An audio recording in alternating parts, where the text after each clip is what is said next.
Hey folks, read through the Bible. It's late night edition tonight. Usually when I'm sitting here, you see trees and things outside.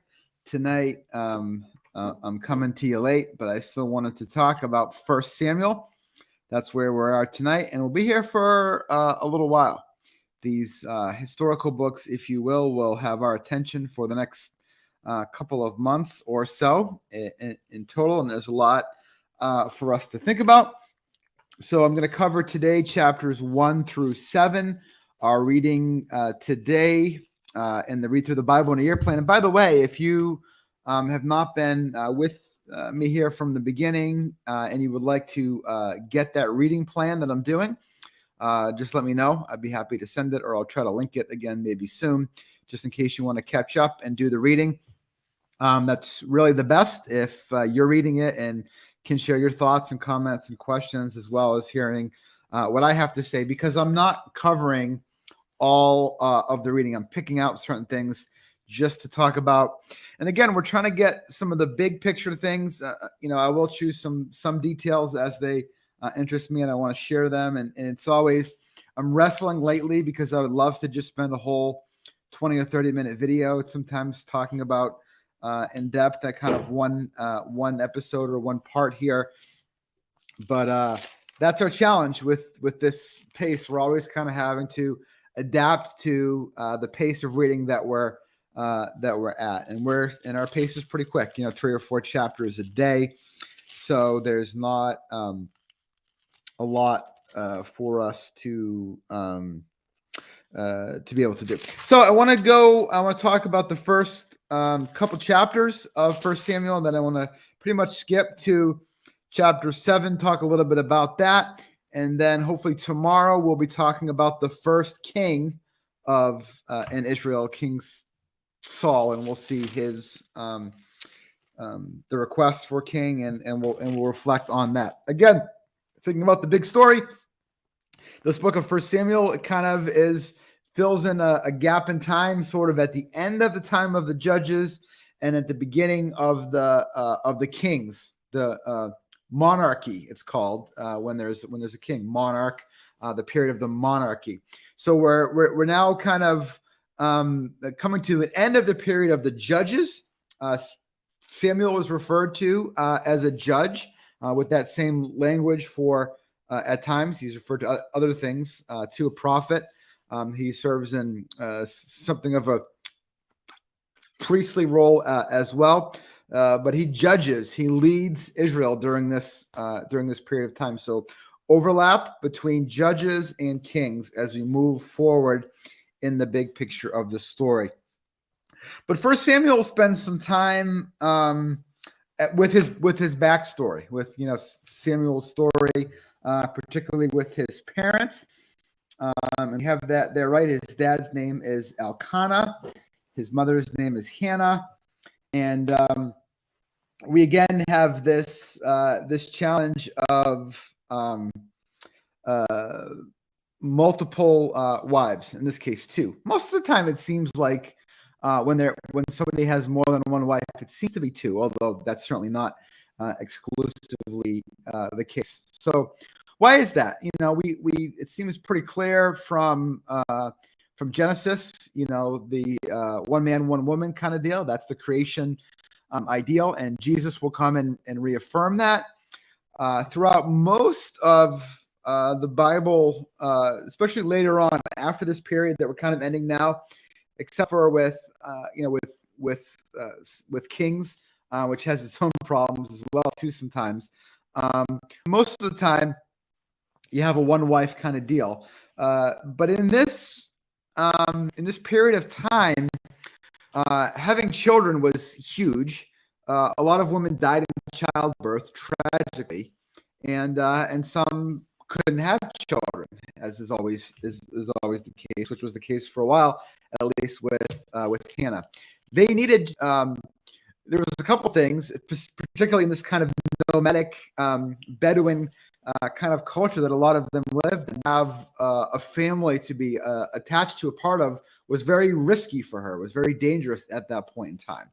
So my understanding is that sometimes it was just if there was more women than there were men, That would be one thing. If with childbirth and with just having enough kids to basically sustain the family to do the work was part of the thing, part of the the reasoning why people would would do that. So obviously, again, it's not the ideal. It's not the creation ideal. It's not what Jesus affirms, but it's the reality. And at the time, and it presented lots of problems as well, as we see in almost every case where it happens, like Jacob, for example, with Rachel and Leah. Right, a lot of problems there. So any case, that's the background here. Hannah's not able to have children at that point in time. And Elkanah's other wife is really giving her a hard time. Peninnah is her name. It's referred to here in the translation as her rival. This is Hannah. So our attention is kind of going towards Hannah, who's Samuel's mother, or will be Samuel's mother, of course, right? So look at verse 6, her rival kept provoking her in order to irritate her. So this is the living situation. And again, what I think speaks pretty well against polygamy in this case, that situations weren't often good. In this case, there's a lot of animosity in the house, so to speak, right? So verse 7, her rival provoked her till she wept and would not eat. Why can't you have kids? What's wrong with you? God must not like you, kind of thing. That sort of thing. And of course it hurt her deeply. I'm sure it hurt her deeply, or I would think as well, just that she couldn't have children in and of itself, but then to be really harassed about it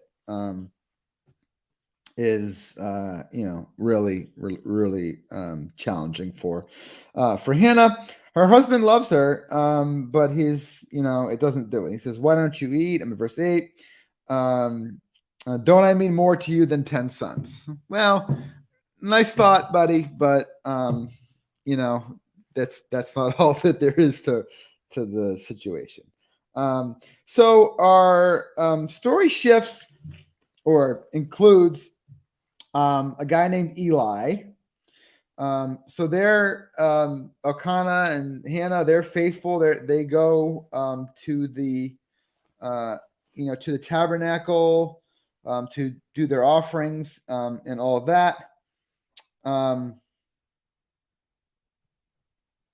So Eli there, he's the priest. He's got some sons that we're told, Hophni and Phinehas. We're going to learn some about them more in a little bit. So Hannah's there. She's at the tabernacle. It's called different things in different places here. The Lord's house in this case. And in verse 11, chapter 1, she makes a vow. Now, by now, we know about vows, right? Vows are got to be careful. They took vows very, very seriously. And when they made a vow, they kept it, even when the consequences were pretty dire. And so that's something that we should be now looking at when we hear about a vow. Okay, when you see someone's making a vow, you better be careful. You better really mean what you say. Because in this case, it's a pretty big promise that she makes. Verse 11, Hannah makes a vow saying, "Lord Almighty, if you will only look on your servant's misery and remember me and not forget your servant, but give her a son, then I will give him to the Lord for all the days of his life, and no razor will ever be used on his head." No razor on his head reminds us of a couple of things, right? What? Reminds us back in Judges of Samson. It takes us back to Leviticus in the Nazirite vow. Remember, a Nazirite really was generally someone a vow that someone took for a limited period of time. But with Samuel, it's a lifetime commitment, and we also see similar descriptions used for John the Baptist. Not specifically the mention of the Nazirite vow, but these clues that we're thinking about that kind of thing. So, what's the idea of the Nazirite? Total dedication to God.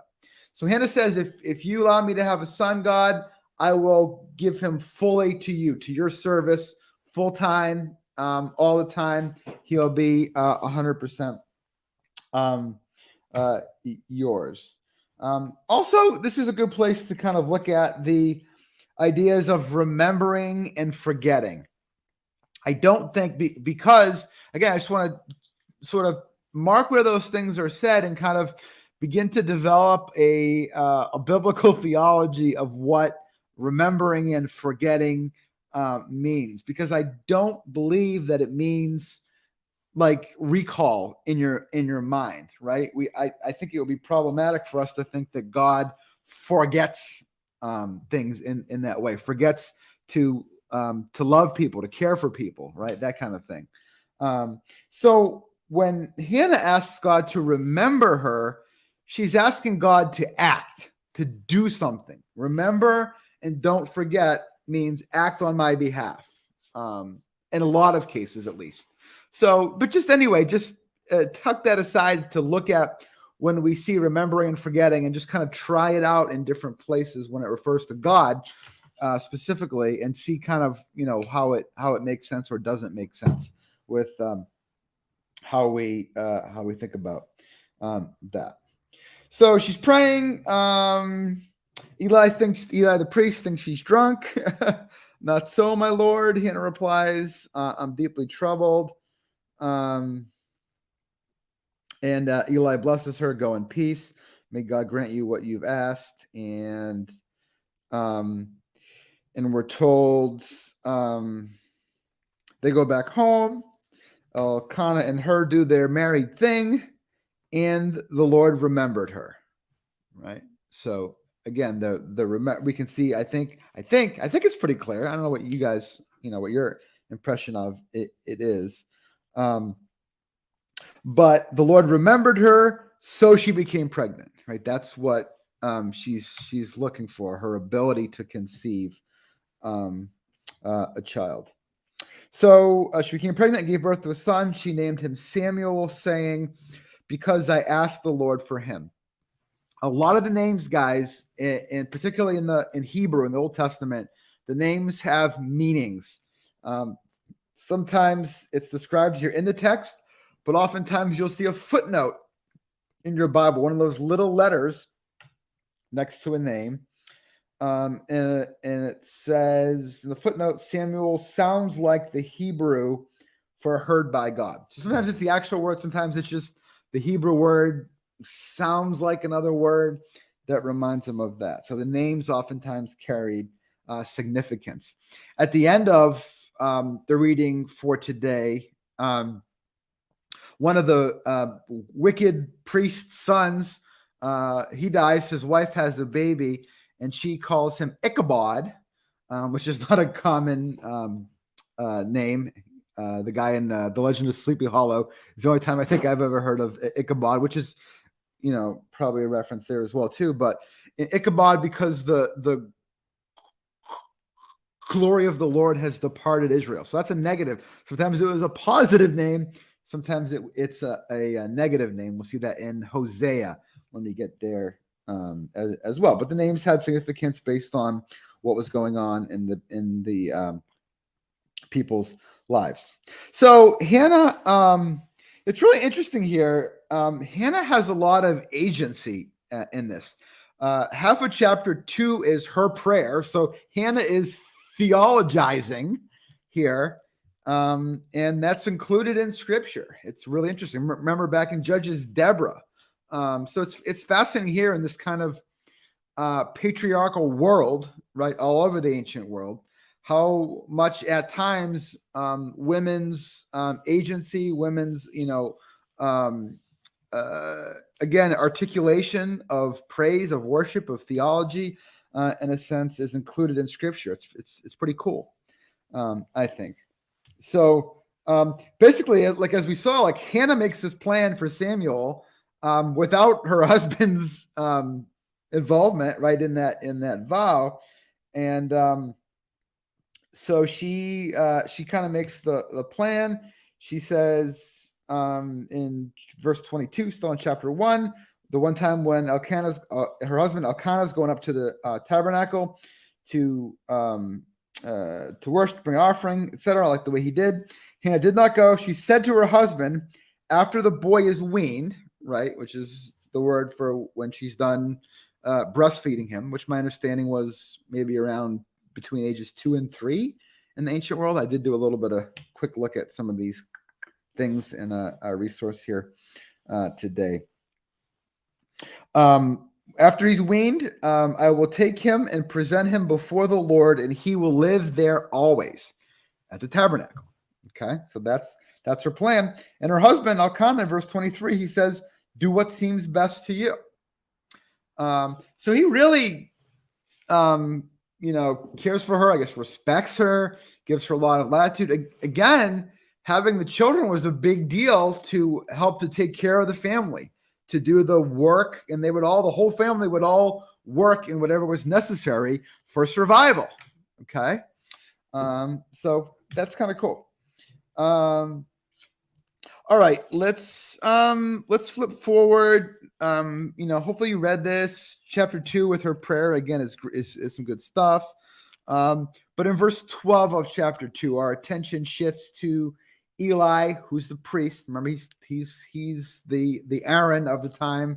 Remember, there was Aaron, Eleazar, Phinehas. Eli is another one in Aaron's family line. And like I said, in Judges, sometimes we have to read between the lines. Well, here in 1 Samuel, the author, the narrator, is pretty clear about these guys. Verse 12, Eli's sons were scoundrels. They had no regard for the Lord. So again, this is problematic for any of God's people, but these guys are the priests. Their dad is old. He can't see real well. He's probably not very involved in the process of receiving the offerings and doing the sacrifice, the whole thing that we learned extensively about in Leviticus. And so the people that are serving in this vital role, we're told, have no regard for the Lord. They don't care for the things of God. They do what they want to do. So it tracks a lot with this period of the Judges, right? Where that was often the case. It's not a great time. This is like the priests or whoever's the leaders, spiritual, if you will, leaders of the people are corrupt, not good. It's pretty problematic, right? And they talk about kind of how they abuse it. Now, this is fascinating because the description of how they do some of the offering thing with the food isn't the same as what we learned about in Leviticus. So we don't know if they just aren't really somehow fully aware of that, if they're just developed other practices over time. That would sometimes happen with things as far as I'm talking about here, as far as the way that the meat is shared. So there's some differences, there's some similarities to like what we learned about in Leviticus and that kind of thing. So verse 13 tells us about this. Now the practice of the priest was that whenever the people offered a sacrifice, the priest's servant would come with a 3-pronged fork in his hand. And while the meat was being boiled, so the meat was never boiled that we know about, like in Leviticus. It was only cooked on the fire, as far as we're specifically told anyway. While the meat was being boiled, he would plunge the fork into the pan or kettle or cauldron or pot, and whatever the fork grabbed would be the priest's. The priest could take for himself to eat. But verse 15, but even before the fat was burned. Now, do you remember from Leviticus? So this is where we're very much tracking the same way. Remember, where does the fat go in the offerings in Leviticus? Always, always, always, always. Every single offering that's brought to the altar, the fat portions are whose? The priest? No. The fat portions are always the Lord's, right? They always get consumed in the fire, the pleasing aroma all the time, without exception. But these guys, remember, they don't care about God.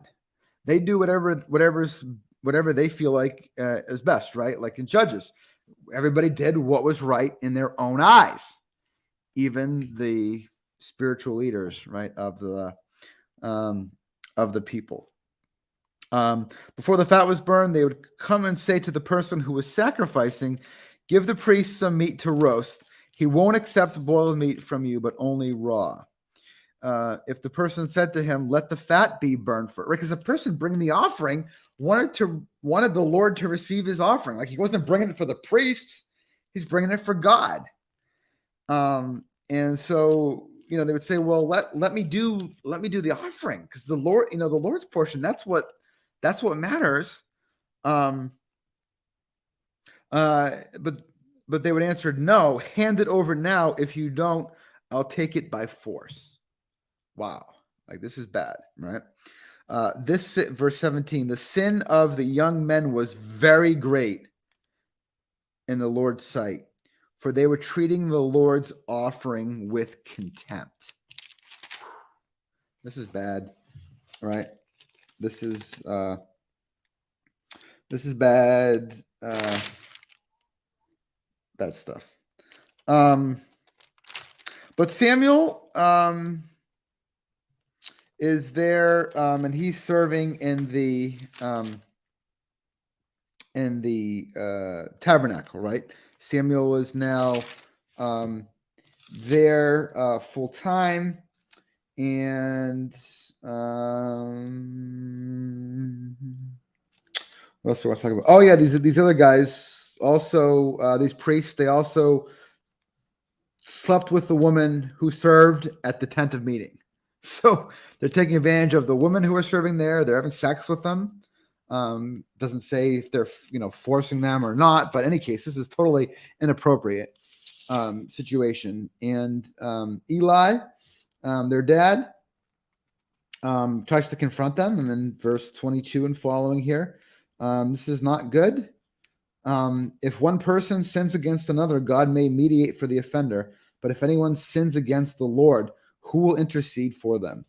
His sons, however, did not listen to their father's rebuke, for it was the Lord's will to put them to death. Right. So this is certainly death penalty level stuff in the narrative that we're in. Verse 26, and the boy, right, he's contrasted Samuel. He's little kid, continued to grow in stature and in favor with the Lord and with people. Sounds like a lot like Jesus, the boy Jesus in Luke's gospel, right? So it's interesting, maybe connection there as well too. In chapter 3, and maybe you're familiar with a lot of this stuff. If you're familiar with these stories, they're fairly well known amongst people who have been around Sunday school and Christian stories for a while. And I don't assume where any of you are at, but I am hoping that you've read this yourself today or in one of the recent or yesterday reading or recently. So in chapter 3, Samuel hears from God, right? And God tells Samuel about that he's going to judge these other priests, right? These guys, this other family. Verse 13 of chapter 3. I will judge his family forever because of the sin he knew about. His son, this is interesting. His sons blasphemed God, and he failed to restrain them. Therefore, I swore to the house of Eli, the guilt of Eli's house will never be atoned for by sacrifice or offering. So what did Eli do? He's the chief priest. Did he do the stuff with messing with the offering? I don't think so. Did he sleep with the women there? I don't think so. That doesn't say that. What did he do? He didn't stop his sons. He is the chief priest. He's in charge. Now he tried he talked to them, but he didn't put a stop to it. He didn't demand it. And God here holds him accountable for that, right? His responsibility. I mean, he holds them accountable too, certainly. But his responsibility is over this tabernacle. The buck stops there. And God says, I'm holding him accountable. He didn't stop them. That was his job to do that, to restrain them. But he didn't. And so they all bear a consequence from that. So God gives Samuel that vision and that direction, and Eli wants to know what God said to him. Verse 18 of chapter 3. So Samuel told him everything, hiding nothing from him. So he told him all that, and Eli's response, he is the Lord. Let him do what is good in his eyes. So he resigns himself to that. And then we're told again, interspersed here, more about Samuel. Verse 19, the Lord was with Samuel as he grew up, and he let none of Samuel's words fall to the ground. Isn't that an interesting way to say it? Samuel's words were effective. So I'm spending some time here on this backstory because we're going to have a lot of Samuel. Samuel is an important, very, very important character in the Old Testament narrative.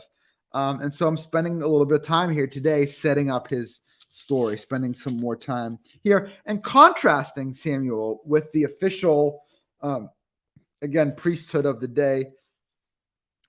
He's not, that official guy, but his mom and himself are set apart, are fully committed to God, as opposed to those who are there in charge. And so in verse 20, all Israel recognized that Samuel was attested as a prophet of the Lord. So in chapter 4, there's a battle. The Philistines capture the Ark of the Covenant. Big problem, but again, I'm not going to look at some sort of details there. When Eli hears about that, so in this battle, the slaughter, Philistines, they win. Hophni and Phinehas, the wicked priests, dead. They're killed in that conflict. And when Eli hears about not just their death, but in particular that the ark is captured, he falls and dies. He's overcome by that. And that's in chapter 4, verse 18. I mentioned about the wife of one of them having the child in Ichabod. And then let me finish in chapter 7 tonight. This is getting, as usual, plenty long. I don't know where the time goes. Probably feels a lot longer to you than it does to me. I feel like I just start talking and then time just elapses. That's the preacher, I guess. That's how it works. So this is cool. In chapter 7, verse 2, the people of Israel turned back to the Lord. So Samuel said, verse 3, to the Israelites, if you are returned to the Lord with all your hearts, then rid yourselves of the foreign gods and the Ashtoreths and commit yourself to the Lord and serve him only. So again and again and again and again and again and again and again and again and again, when they need a time of renewal, it turns out they have these idols again. They might get rid of them, but then they find their way back. And so it's not that people are not also doing the things that are prescribed to worship God, but they're also doing these other things, these other worship practices. We call it syncretism, right? Bring together these different religions and different worship practices together. And it's not a good thing. It's a big problem. And it needs to, continually to be dealt with. So they confess, we have sinned against the Lord. And now Samuel is serving as the leader in this NIV translation I'm using, but this is the same idea for judge, same word for judge there. So let's end here at the end of chapter 7. Chapter 8 is in today's reading as well, but I want to spend tomorrow talking about the people's requests for king and then how that starts to move forward in the story. But let me just read the end of chapter 7. verse 15 and following. Samuel continued as Israel's leader or judge all the days of his life. From year to year, he went on a circuit from Bethel to Gilgal to Mizpah, judging Israel in all those places. Judging Israel doesn't mean casting judgment on them. It means, he was the one who settled disputes. People came to him. He was an authority figure in that way. Looked to for that purpose. But he always went back to Ramah. So anyway, in any case, it's interesting though that when Jesus taught, people said, "Wow, he teaches like one who has authority," and yet no human institution gave him that. With Samuel, he's not part of the institutional structure per se, but his authenticity of his connection with God, of God speaking in through him and using him, and people's recognition of that brings him into this place, into this role as prophet, as judge, right? As really the primary leader of God's people through this dark time. So God raises up who God wants to raise up, and they don't always fit into our structure. They don't always fit into our expectations, but we need to listen and to discern that when God moves, it's our responsibility to recognize that and to respond. So, all right, guys, good night. Thanks to those who are going to be watching this, and I will see you later.